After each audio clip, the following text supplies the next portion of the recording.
Welcome back to Boring Reviews. Boring land. Oh, just kidding. Blasphemer!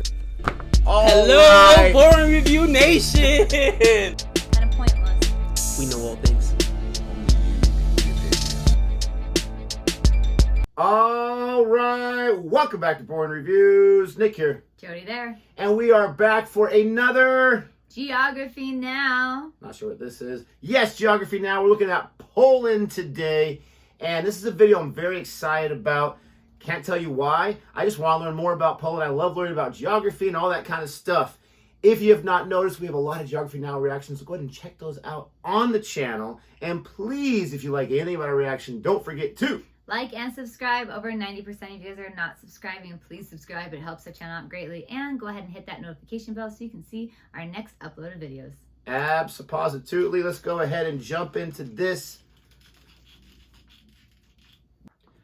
All right, here we go. All right, we've reached Poland. Europe's, how can I put this? Poland knows how to take a hit. It's like...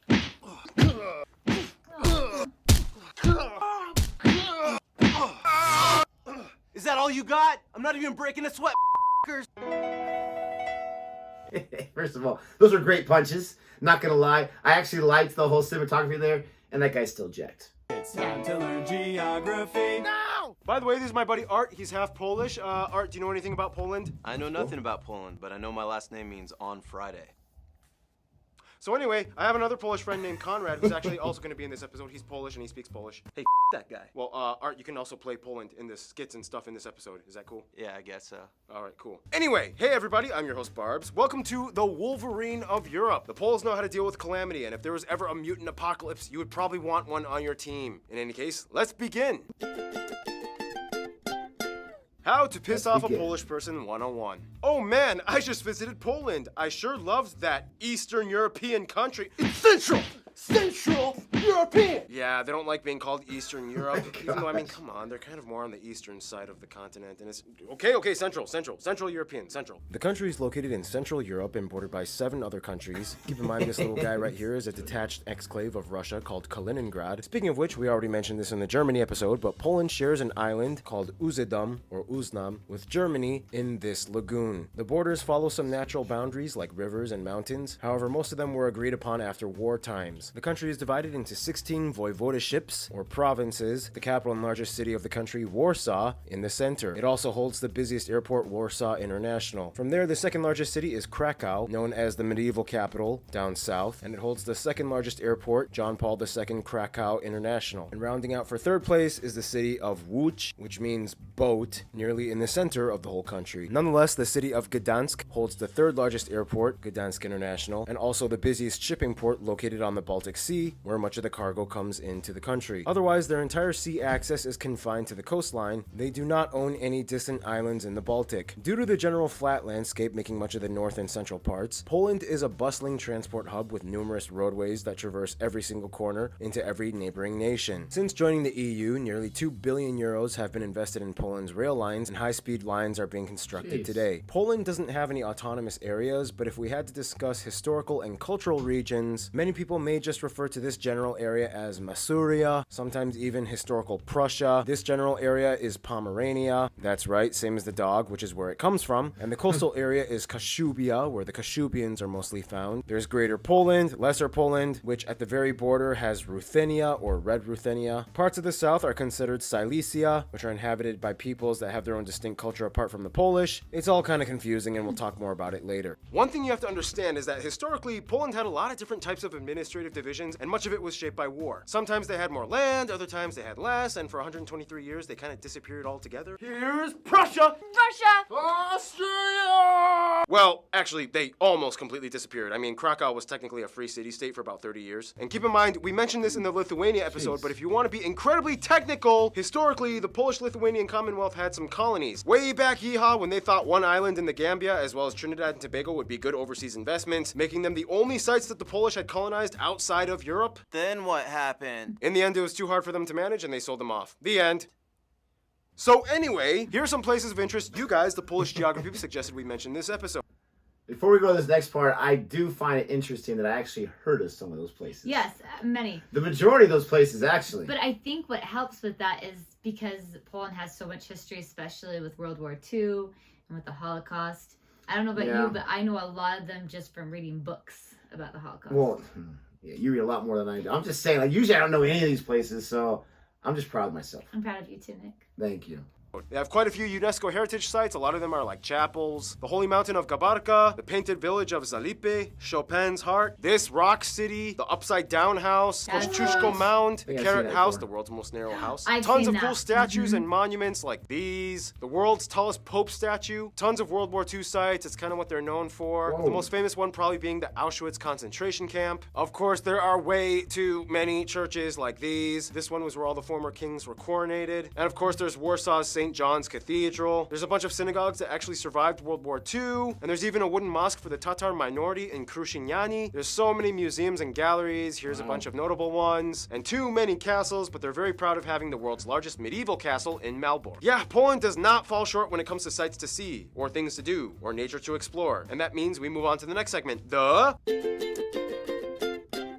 It is said that the name Poland comes from Polani, which means people living in open fields. Poland is not all flat and not all plains. There's much more to it than you think. Poland is generally divided into 5 physical regions: the coast, the lakelands, the Polish plain, the Polish uplands, and the mountain regions. Much of Poland's coast along the Baltic Sea is straight until you hit the east and you get these interesting natural formations called spits. We've already talked about them in the Lithuania episode, but basically, spits are thin, narrow sandbanks that divide the sea from another body of water, creating saltwater lagoons, the largest one being the Bay of Puck, the Szczecin, and the Vistula Lagoon, shared with Russia's Kaliningrad exclave. Much of the country inland lies on the flat Polish plain, part of the greater North European plain, a huge open flat segment of Central Europe that extends across multiple countries. Many people say that this is both the blessing and curse of Poland, because although a third of the country is forested, this one being the largest national park, and about a third is arable, making them a powerhouse contributor to Europe's agriculture sector, it did kind of make it easy for outside forces to enter and invade, with little or no natural obstacles barricading the interior of the country. Anyway, within this plain, many rivers like the Napiontek, the Warta, and the longest river, the Vistula, meander through the fertile valleys, passing through many important cities like Warsaw. In the north side, you have 2 massive lake districts, the Pomeranian and the larger Masurian, which also holds the largest lake of the country, Lake Śniadwy. The further south you go, the higher the elevation gets until you hit the Poland uplands. A little further south on the border with the Czech Republic and Slovakia, you find the 2 main and largest mountain chains, the Sudets and the Beskids, which form the north part of the larger famous Carpathian mountain chain. Here you can also find the tallest peak, Mount Rysy, right on the border of Slovakia. Alright, and that just about does it. Now I need my triple shot of espresso break, and this time, Art is going to come in to finish off the physical geography section. What do you want me to say, Barbie? The next thing on the teleprompter. Now, as you can see by this point, Poland has a lot more than just flat plains and lakes. They even have moving sand dunes in the north and a small desert in Boyenduf, which literally translates to mistakes. Yeah, Poland, deserts. You never think those two would go together, That right? is cool. Oh, and there's also a crooked forest made up of trees that bend at a 90-degree angle. Many people have theories as to how it got that way. Some say it's natural, some say it was a dude trying to make chairs. In any case, Poland is a major producer of apples, 6th in the world, as well as being the world's largest treacle,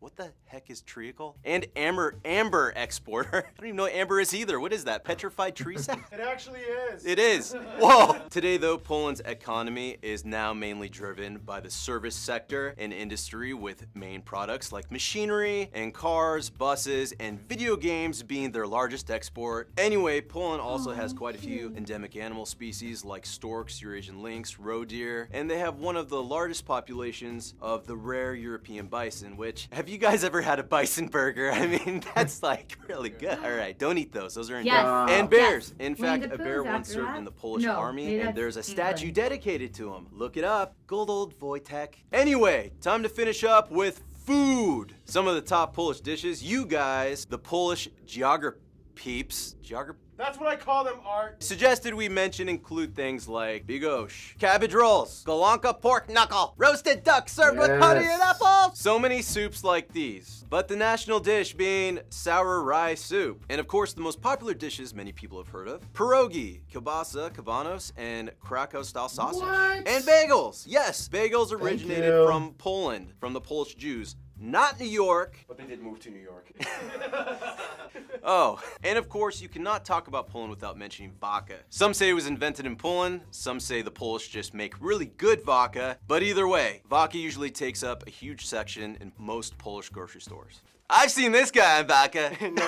No, you haven't. That was Napiontek whiskey, and we don't talk about that here. Polish people know what they like. They're a distinct people. Speaking of which, we now move on to... Thank you, Art. Thanks. Can I do like one of those special effect outros, like, you know, Wolverine theme? Can I have the claws or something like that? Sure, yeah, go for it. Here. Okay. Is it true if I kill you, I become you? Let's find out. That was cool. Oh, it does work. Now, some of you guys have told me, in Poland, there's kind of like a word that sums up the Polish mindset. Załatwić. It means something along the lines of accomplishing tasks and taking care of business. Half of everybody in Europe has probably at one point at least encountered a Pole. They're everywhere, working. Polish doctors in Germany, Polish contract workers in London, Polish bus drivers in Iceland. Work is in their blood, and it's a huge part of who they are. The population is about 40 million. However, keep in mind, diaspora-wise, there are about 20 million Poles living abroad, and they are the second largest Slavic group after Russians. The country is incredibly homogenous, with about 96% of the population claiming to be Polish, which is part of the Slavic family group. This makeup is mostly due to the Nazi intervention of World War II and Soviet relocation policies of the 20th century that drastically changed the previously diverse population. The country has few minority groups. However, of the minorities, the largest groups would be the Silesian at about 1.3% and the Kashubians at just under 1%. The rest is mostly made up of other Europeans like Ukrainians, Belarusians, Czechs, and non-Europeans. They use the Polish zloty as their currency, they use the type C, E, and F plug outlets, and they drive on the right side of the road. Now, of course, the main language of Poland is, of course, Polish. Lots of people say Polish is, like, really hard to learn. For one, they have 7 cases of speech and too many consonants that are smashed all together at once. Geography Pavel says the Polish language is basically just spoken Wi-Fi passwords. Here's Conrad with a Polish tongue twister. Chrząszcz brzmi trzcinie, w Szczebrzeszynie I Szczebrzeszyn z tego słynie. Sometimes even the Polish people say they have to polish up on their Polish. Otherwise, Poland is kind of a sociological anomaly. Even though they are Slavic, it's kind of like the easternmost extent of Latin influence, which explains why the majority at around 86% identify as either Catholic or, in the very least, nominally Catholic, varying degrees of devotion. Catholicism plays a huge role in Polish culture. They even have a channel dedicated to the Pope on TV. Politically, Poland is usually a more conservative nation that holds to its roots, and even though they're part of the EU, they usually do not let anyone tell them how they should run things in their own country. It's their home, their rules. It's like, all right, so it's settled. What do you think of this proposal for the union, guys? I hate it. Now, Poland, you're a key player. We need you to like this. I still hate it. Come on, Poland, don't be stubborn. Oh, really, Germany? You want to come back to Poland again and tell us how to do things around here? Do you remember what happened last time? Oh my. Are you really gonna play this card again? I always will.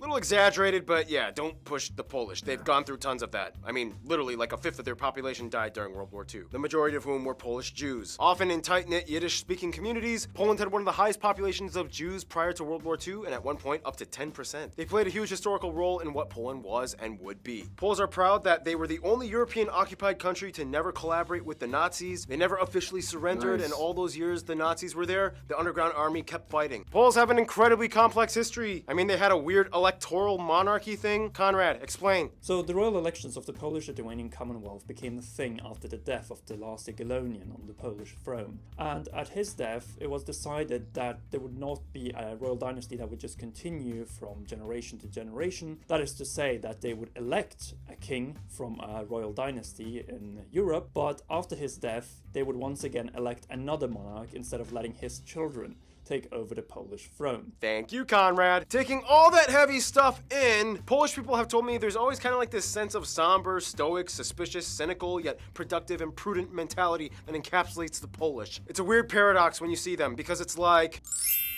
Ugh, being Polish is the worst. Seriously. I know, right? I hate Polish sausages. They're so gross. They are, and the government is just totally whack. Yeah, Poland is terrible. What did you say? You can't say that! You're not from here! Yeah! Well, that took a little longer than expected, so here's Hannah with culture stuff. Good to be back. Polish people have gone through a lot. they were pretty much fought for and invaded over 40 times for about 400 years. Nonetheless, the Polish people held through those centuries and retained their sense of identity. For one, in Poland, it is actually just as popular, if not maybe even more, to celebrate one's name day as well as your birthday. Poland has quite a high level of tertiary educated individuals, with about 80% of the young adult population having enrolled in university. Also, side note, the 35% of Polish people living abroad are referred to as Polonia. There's a contest where we figure out who is the strongest man in the world, and Poland has won the most of those contests. Then we have the Silesian and Kashubian minorities. Let's let Conrad explain this one because, you know, it's a little complex. The Silesians, who live for the most part today in Upper Silesia, are an ethnographic group with a distinctive dialect of Polish. Internationally, though, it's considered not as a nation or people, though some within the region consider themselves as a nation, which the Kashubians are, and they are considered as a West Slavic people separate from the Polish people. They are loyal towards Poland, but they have their own recognized minority status, they have their own traditions, they have their own cuisine, and they have their own language. There are even bilingual signs, which Paul will definitely put in now. Thank you, Conrad. They've also racked up quite a few Nobel Peace Prizes at 17. They are frontrunners of innovations and inventions like kerosene and the kerosene lamp, the oil well, the bulletproof vest, and the modern drug test. A lot of festivals can be found year-round throughout the country and in different regions. Popular ones include All Saints' Day, May Day, the La Cognac Festival in Krakow, and during Christmas you might see the creepy Turon everywhere. Seriously. To expound a bit more on Polish music and arts, here, you know, is Keith, or whatever. Music in Poland goes way back to its ancient Slavic roots. Instruments typically used include things like the wood horn, the hurdy-gurdy, the horse hair drum, the pedal accordion, and the suka. What you call me? Even though he had spent most of his time in France, Chopin was born in Poland. His homeland was always one of the central themes to his often somber and melancholy masterpieces cherished worldwide. During the Polish national revival, this dude collected varieties of folk music for broadcast, including the most famous ones, these which are still performed to this day. I know that there's this guitar player named Jakub Zychecki, and he is amazing. Poor Keith. Thank you, Keith.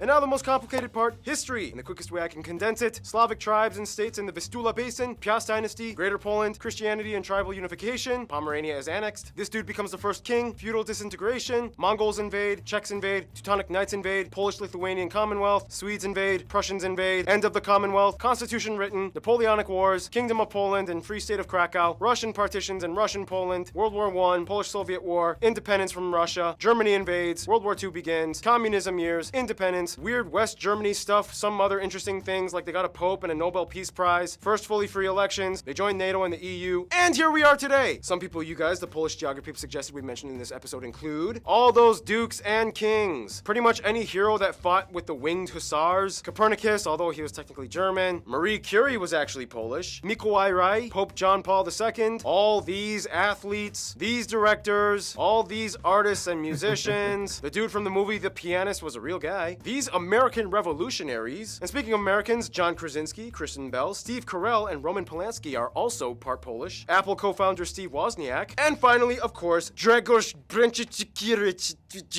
And there's a lot more I could have mentioned, but that would take way too long. There's a lot of famous Poles all over the world. They've left their global mark. And speaking of global marks, that brings us to...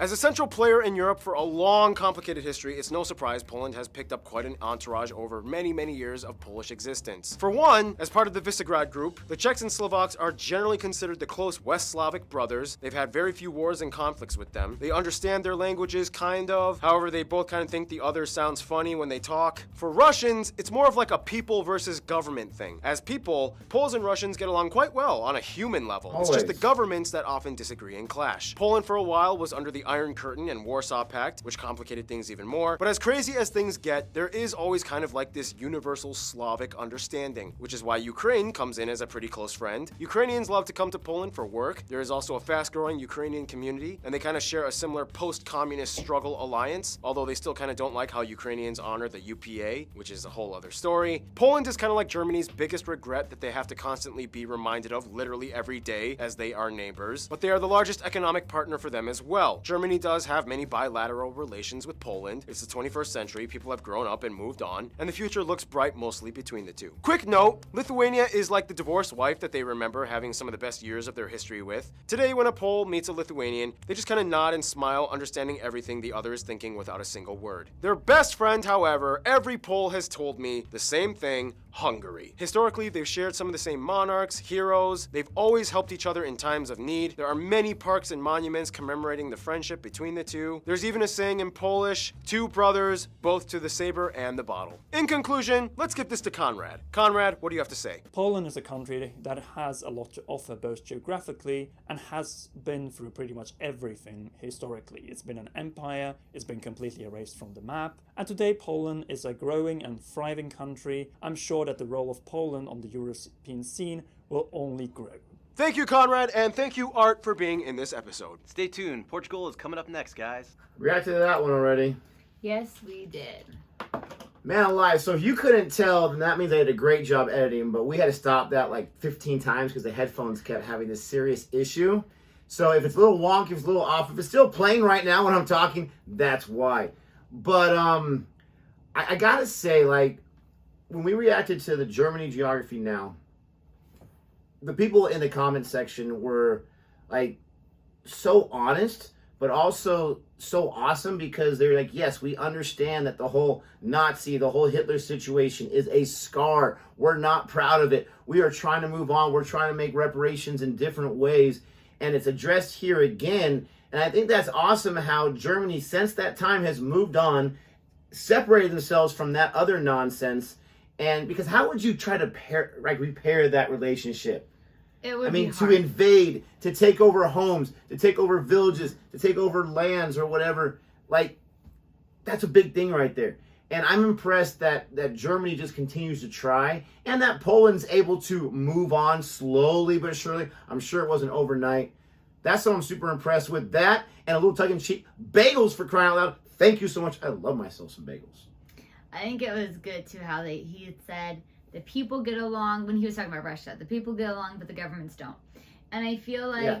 Where have we heard that before? Right? I feel like that's the case in most of these situations too, because like even with the Germans in the I almost said the Romanians and the Poland, it's still the people. You know, like if you love each other, you work together well, you get along well, then it's like we get along. Like, what's the problem?